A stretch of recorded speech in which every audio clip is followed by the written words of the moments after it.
Hi everyone. I hope you've had a nice Thanksgiving weekend. Fall is going by so quickly, and I'm here today in the carpentry shop in Burnaby campus. I have several quick items to cover today. First of all, reminders about various upcoming events, our first virtual Big Info series, communicating with current and future students, winter term, and an introduction into this week's hands-on learning video. So first, here's a few events to be aware of. Glenn Magel, Director of Safety, Security, and Emergency Management, is hosting a safety town hall on October 26th for all faculty and staff. Let's give Glenn our support and a pat on the back for keeping us safe by adhering to and delivering on WorkSafe BC and Provincial Health Minister directions. It's not an easy role, but it's certainly important. Normally, this would be a Pro D Day coming up, and for those of you who are new to BCIT, that's a professional day. This year, we're offering a more condensed virtual lunch on November 18th, open to all faculty and staff. The theme will be Future-Proof Your Skills, and our speaker will be Dory Clark, a consultant and keynote speaker who also teaches executive education at Duke University in Farquhar School of Business and the Columbia Business School as well. She's busy. Please also watch for a video honoring our Long-Term Service Staff Award recipients, since we weren't able to gather earlier this year. My congratulations in advance to everyone being recognized. Thank you for all you do. We will have an extra special dinner that will accommodate the recipients of this year and next year. We will also be launching our United Way campaign very soon, October 19th, so stay tuned for that. And finally, for faculty and staff, please take a moment to complete the Pulse Check survey you've recently received by email.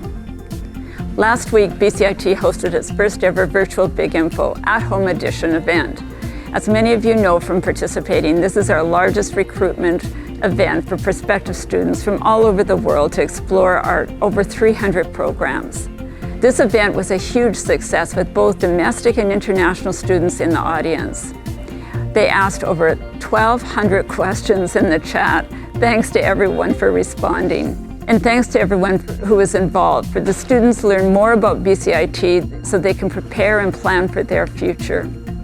Big Info is only one of the ways we're helping prospective students connect with BCIT. We're also offering 360-degree virtual campus tours and virtual high school fairs province-wide, amongst other initiatives. This will help returning and new students connect with BCIT, learn more about our exceptional faculty and programming, and our continued focus on applied learning for a complex and changing world. Many of you will have seen the update from Tom Romer, VP Academic, and Lisa Collins, VP Students, that BCIT will continue with the status quo for program delivery in the upcoming term. This means the majority of our programs will be offered fully remotely, while those that require on-campus learning will be offered in a blended delivery. We're continuing to assess opportunities to bring students back to campus with appropriate COVID safety plans and preventative measures. Another recent exciting BCIT event was the lighting of BC Place in blue to celebrate World Rivers Day. As many of you know, World Rivers Day was founded here at BCIT by Dr. Mark Angelo, Chair Emeritus for the BC Rivers Institute. Today's video is a wonderful example of how our faculty have re-engineered programs to meet COVID guidelines to keep everyone safe, while at the same time providing exceptional hands-on learning experience. The video features an interview with Ken Ashley, Director of BCIT Rivers Institute, along with students from the Ecological Restoration Program, Forest and Natural Areas Management Program, Fish and Wildlife Recreation Program, and the Rivers Institute. The initiative featured is an important restoration of wetland habitat on the south end of the BCIT Burnaby campus near Guichon Creek. This was made possible by the Dean's Collaborative Research Project. Thank you to all the students and faculty and staff who were involved in adapting this program over the summer and in its successful delivery. It's so great to see what we're able to welcome students back onto campus in a safe and responsible way to get to the hands-on learning that they need to succeed. And now, let's watch the video. There was a wetland here many years ago, and it's been filled in for various reasons. Wetlands store a huge amount of carbon, so they actually help in climate mitigation with greenhouse gases. They bring biodiversity back. Everything that sustainability is what this project essentially represents. Yes, we're on the BCIT Burnaby campus, right beside Guichon Creek, and over my left shoulder, about 100 meters away, there's the South Campus Forest, and the students are building a wetland as part of a collaborative project for the BCIT campus. The group of students that's involved in this project are from the Ecological Restoration Program, the Forest and Natural Areas Management Program, the Fish and Wildlife Recreation Program, and the Rivers Institute. So it's quite a diverse collection, and that was all made possible through the Dean's Collaborative Research Project. So it was a collaborative project all around.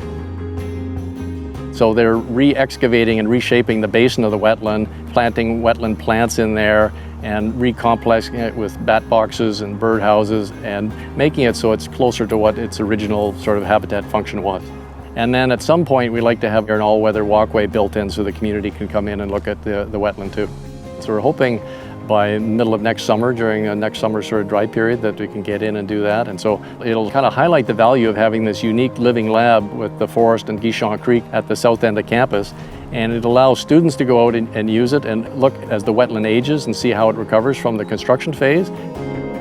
BCIT worked extremely hard over the summer with the faculty trying to figure out how are we going to deliver a traditionally very hands-on program like ecological restoration to the students, but do it in a COVID compliant way. The courses are online, but this hands-on workshop has stayed in person. And it's been really good for the students to realize there are still in-person activities that need to take place in the COVID era. Industry is quite far ahead on that, and all work sites, construction sites, everything is continuing on today. The protocols that we have in place here is the full suite of COVID safety protocols that the students have to follow, and that includes going through the self-guided assessment that BCIT provides. And then we gave them an hour-by-hour schedule agenda, what was going to go on over the 3 days, and they've had that for a couple of weeks to look at. And then once here, all of the students are wearing masks, they're maintaining a minimum 2 meters distance social spacing, we have hand wash stations, and on top of that, because there's construction equipment here, they've got hard hats, high visibility vests, and then we've had to adapt how they actually do the work. So if the students use a shovel, before they pass it over another student, they have to lay the shovel down on a tarp, and then we disinfect the shovel, let it dry for 30 seconds or so, and then it can be picked up by the next student. So it's as safe as you can be in the work site.